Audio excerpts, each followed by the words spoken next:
a special edition of Let's Do Dirt here at the Horsepower Racing Network. This is the first edition of Season of Champions here at Paducah International Raceway. We're sitting here with Mike Watson, champion of Street Stock Division in 2012, and AJ Keeling, the champion of the High School Warriors Division 2012 at Paducah International Raceway.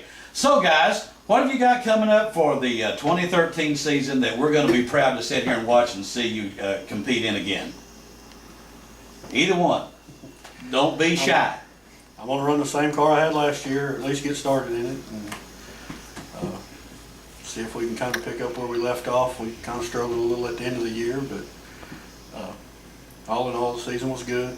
We just try to make some improvements and try for another one. Okay. AJ, we talked a little bit earlier about what you have planned for next year, but are you at liberty to tell us what you have coming up?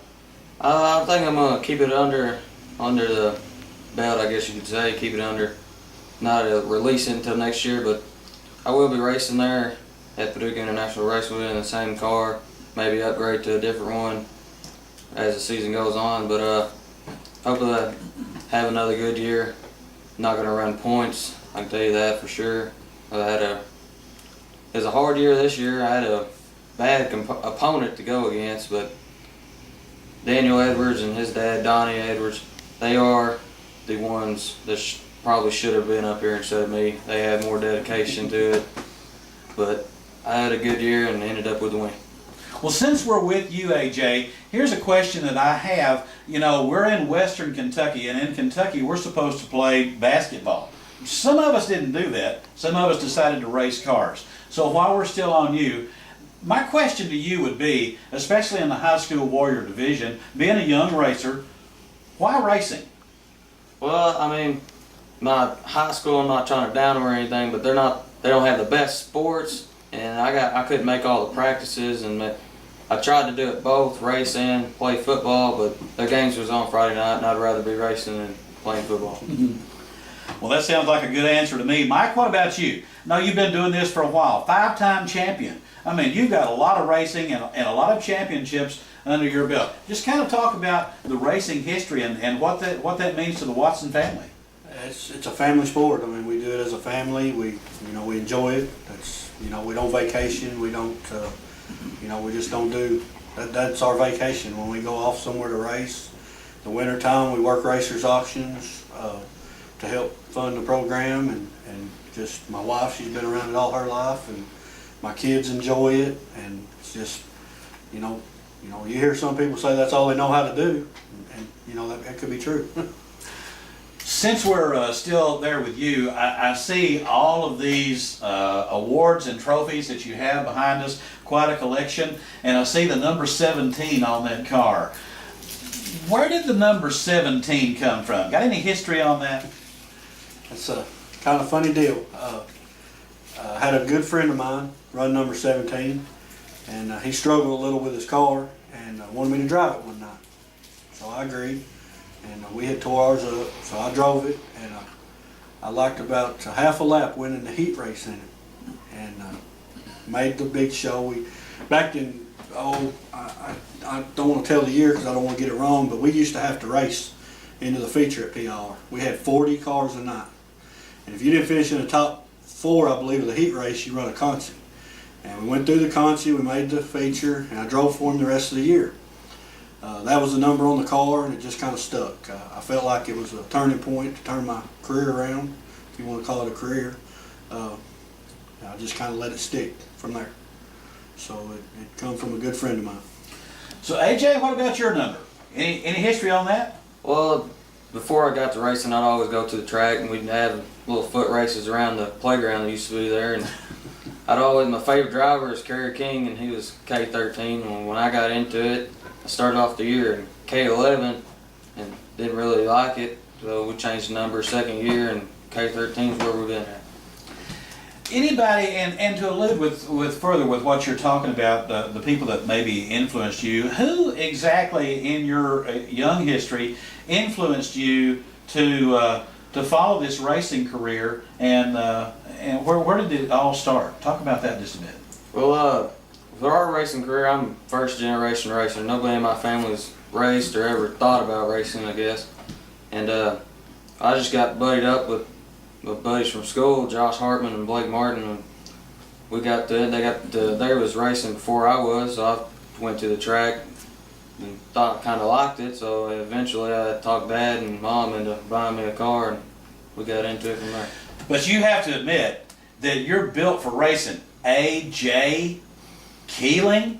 AJ, an old name in racing. Keeling, an old name in the sport locally here in Paducah. So it has to fit hand in glove. You were destined to race, no doubt about it. How about you? What was your biggest influence on your racing when you began? I'm sure it was my dad.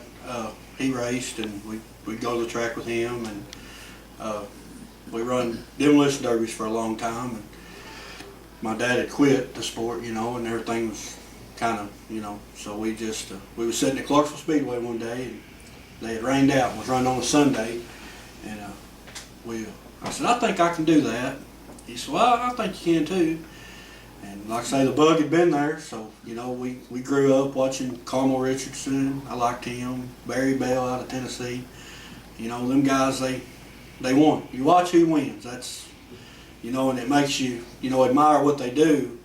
And until you actually do it, you have no clue what them guys has gone through to get where they're at. It's, but usually your family, most of the time, get you hooked. So, with that in mind, AJ, do you have any real heroes in the sport?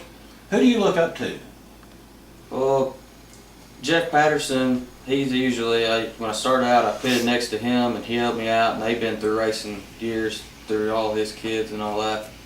And they usually helped me out a lot and gave me a bunch of tips, and then I got some tips from some other drivers. I used to watch the races, look where people run their lines, and then when I got into it, I ran there and moved the lines around to adjust the race, and ended up finding the fastest line and had a good year. Mike, I know that most of the time you beat to your own drummer, okay? But I have to ask you the same question. Any heroes? Yeah. I mean, we kind of done it off and on for a while, but when we got back started to run, they called it PIR stock at the time in Paducah. Jeff Parks and his father, they're out of Marion, Illinois, and they kind of took a liking to me, and they showed me some things, and I really appreciate all they done, so I kind of look up to them. So, in the racing world, it doesn't compare, I don't think, to any other sport in the, first of all, the amount of money it takes to run for a racing season, but also maybe in the preparation time. How much time do you spend, and I know you have a business that you have to run weekly, but how much time do you spend, and when do you find time to spend that time to prepare weekly for a race to run an entire season? Well, you just make time. Your family sacrifices, because a lot of times you need to be doing things with them, and sometimes you just can't. You have to come home, work on the car, or you kind of set your time. When you think you're off. When you're not obligated to be at work. But a lot of times, if you want to run out to the movies, or want to run over to a friend's house, a lot of times you can't. You have to be, you have to be willing to work. A lot of people works 40 hours a week at work, and I'd say anybody that's successful in a race team probably puts in 30 to 40 hours a week on a race car. If you really put the time down to it, it takes a lot of time. And being dedicated is one thing, but and it takes a long time to run for a whole season. That's a lot. AJ, being a young racer with things to do that all the young people have to do, I know that the 4-cylinder Warrior class, and I love that class, by the way, it maybe takes a little bit less time, but how does that affect your time? Well, I do have school up during the week, and then occasionally we have to go over to the shop and work on go-karts, but after every week's race, I do tear it, put it on jack stands and bring it down. I'll wash it and clean everything up and get it after school, and after I do my homework, I'll go out there and I'll mess with it, get it ready for Friday night. That's great. I have to ask this. First you, Mike.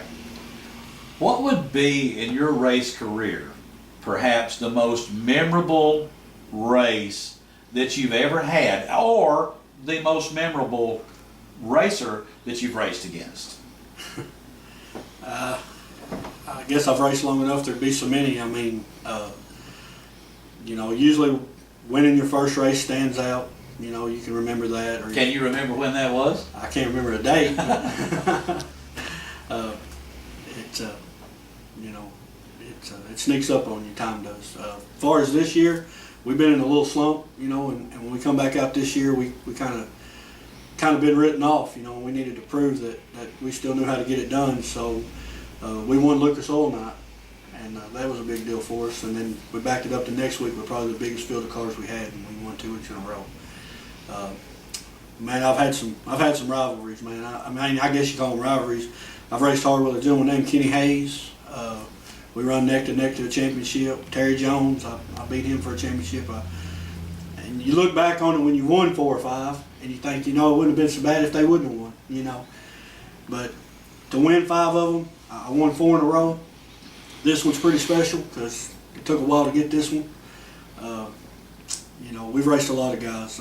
Daryl Hartman, we've raced and stayed friends. That's something that's rare. If I got 2 or 3 guys that I race with, and we're real good friends, and you know that means a lot to me to be able to race with people each week and still be friends. You know. That's exactly right. Now, we talked about this just a little bit earlier, and you alluded to the idea that you, in fact, did have your most memorable race, and what was that?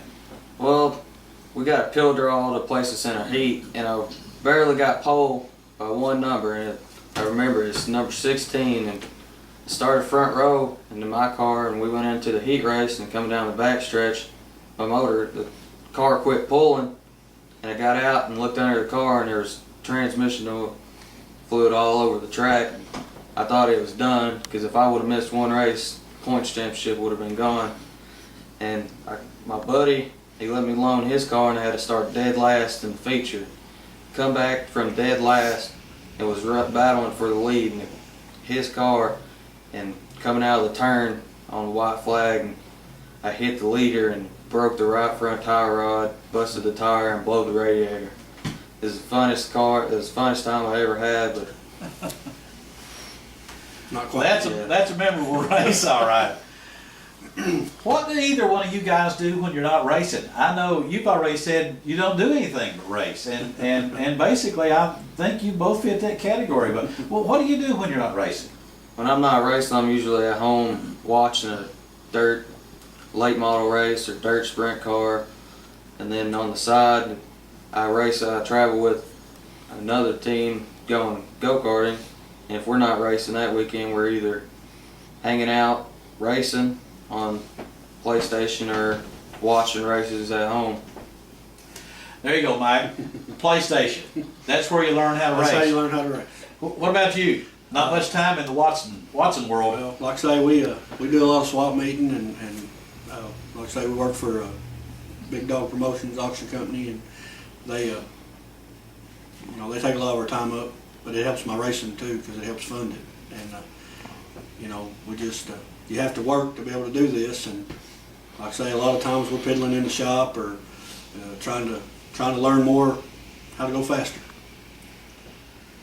So, while we're talking about the time it takes and the money that it takes to run a racing team for an entire season, what about sponsorship? How does that play into your game, and what do you have in mind for sponsors for maybe the upcoming year?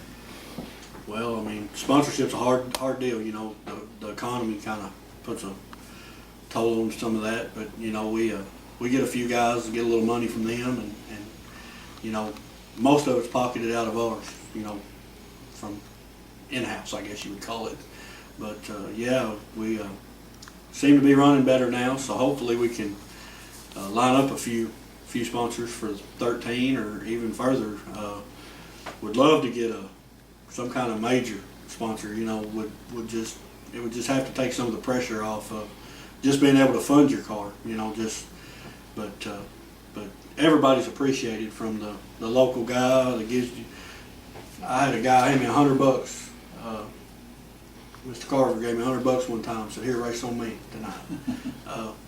You know, we went out and won the feature, and you know, it seems like when you're not really running good and you're struggling, it's hard to get any help or any money. But you know, when you do win and run good, and people see the loyalty that you have for it, and how much time you put in it, you know, it seems to pay off. You know, and like I say, anything that you get helps. Winning 5 championships is a good way to start on your road to sponsorship. Okay, AJ, basically same question to you, but with this twist, in that I see the 4-cylinder Warrior class has been an absolutely perfect blank billboard for people to get their name in front of a crowd at the racetrack. Yeah, we don't really have any sponsors. It's usually, we got Lane Road Auto Salvage. They help us out with parts, and they put a front bumper on my car because the factory come with plastic, and they put me a metal one on, so I quit breaking the plastic one. But they helped us out a lot, and it's usually just out of our own wallets, just working out all week trying to save up to make the race. Here's a question that I like to ask all motorsports participants, and that is, when you prepare for a race, whether that's at the shop that day, you know, or whether that's on the way to the track, or whether that's while you're sitting in the car waiting for that green flag to drop, you got any race rituals that you go through every time you race? Well, yeah, sitting on the grid, I sit in the car, and I would say my own prayer before I go out on the track, and then on the way to the track, I have one song where I have to listen to. It's a weird song, but it actually gets me in race mode. That'd be your theme song. Yeah. What's that theme song? Springsteen by Eric Church. Springsteen by Eric Church. Okay, 5-time champion. I know you've got one. Well, you know, you're not supposed to eat chicken on race day, and I love chicken. That's a tough deal to do, you know. But I have ate it and had bad luck, so, and you know, the other way around. But this year seemed that we clicked off some wins with a good friend of mine's shirt on. He races up at Clarksville. His name's David Klein. We seemed like, man, every week we put that shirt on, man, we'd win. And I told her, I said, man, if this thing don't get burned up or trashed, we got to wear it every week. And it kind of took a toll on it, but we didn't win every week we had it on, but we was in the money pretty good when we had it on. So that kind of become mine. And who said that race car drivers are superstitious? I don't believe. I don't wear my own. Do I you? don't wear my own shirt. I do not wear my own shirt now. We've had shirts made forever, and the family wears them, but I won't wear mine at the racetrack. I know that's silly. Listen and learn, AJ. Okay, we sort of talked about this at the beginning, but what I really would like to hear from you guys is, what do you see for your future, not just the 2013 series coming up, but what do you see for your future in racing? Because I know neither one of you are going to quit.